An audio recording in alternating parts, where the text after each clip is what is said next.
इधर दूसरी तरफ छत्तीसगढ़ में एक और मुद्दे पर सियासत तेज हो रही है, वो है डी लिस्टिंग का मुद्दा।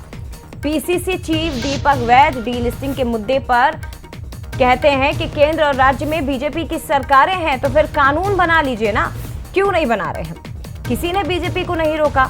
आरोप भी लगाए कि बीजेपी ध्रुवीकरण की राजनीति कर रही है, वोट बैंक की राजनीति कर रही है।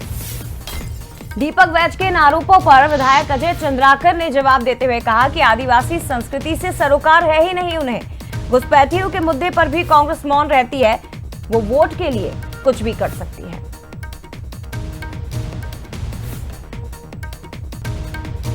स्पष्ट है कि राज्य से लेकर केंद्र तक भारतीय जनता पार्टी की सरकार है, डबल इंजन की सरकार है। उनको कानून बनाने में कौन रोका है? बना लेना चाहिए। लेकिन जिनकी देश में आधा से ज्यादा राज्य में उनकी सरकार है, मतलब ये कुल मिलाकर ये चुनाव खत्म होने के बाद ये वोटों की ध्रुवीकरण का राजनीति भारतीय जनता पार्टी कर रही है। अगर डीलिस्टिंग करना है तो कानून बनाए, कौन रोका है इनको?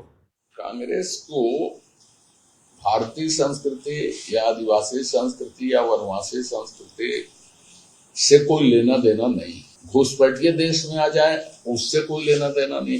असम की 18 सीटों में 19 में 18 सीटों में जो लोग हैं वो भारतीय मुसलमान हैं कि मियां मुसलमान हैं।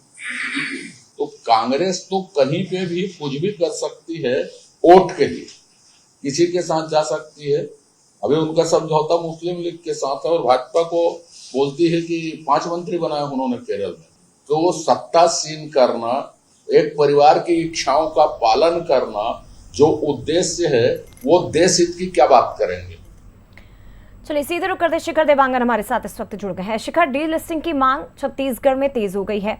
दीपक वैद कह रहे हैं कि केंद्र में राज्य में बीजेपी की सरकार है तो कानून क्यों नहीं बना रहे हैं।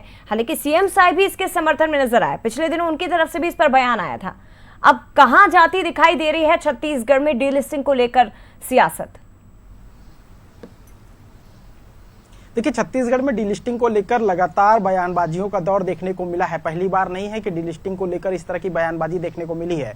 इससे पहले भी डीलिस्टिंग के मुद्दे पर सियासत जमकर होते हुए नजर आई है। कांग्रेस इस बात का जिक्र लगातार करते रही है कि डबल इंजन की सरकार है, केंद्र में भी राज्य में भी उनकी सरकार है, डीलिस्टिंग को लेकर जो है कानून बनाना चाहिए, उस पर चर्चा करनी चाहिए। इस तरह के बयान जो है वो कांग्रेस की ओर से लगातार देखने को मिले हैं। कांग्रेस इस बात का भी जिक्र करते हुए नजर आई है कि वोट बैंक का ध्रुवीकरण करने के लिए इस तरह की बातें जो है वो लगातार बीजेपी करते रही है, लेकिन अभी तक डीलिस्टिंग को लेकर कोई बड़ा फैसला नहीं लिया जा सका है।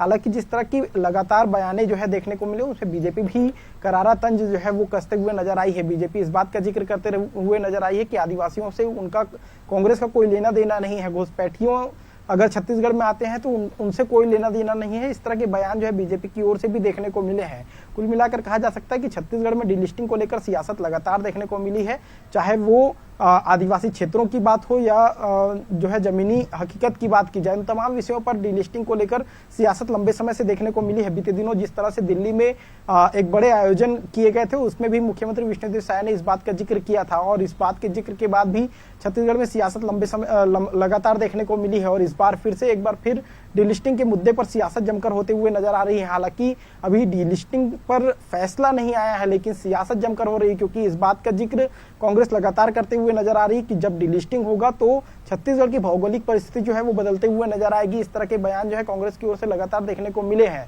और इससे आदिवासियों को सबसे ज्यादा इफेक्ट होगा, इस बात का भी जिक्र करते हुए नजर आया। तो बीजेपी इस पर पलटवार भी करते हुए नजर आई है। कुल मिलाकर कहा जा सकता है कि डीलिस्टिंग के मामले में छत्तीसगढ़ में सियासत जमकर होते हुए नजर आ रही है। जी शुक्रिया आपका शिखर, तमाम जानकारी हम तक पहुंचाने के लिए। लेकिन ये सियासत कहां थमेगी, ये देखने वाली बात है।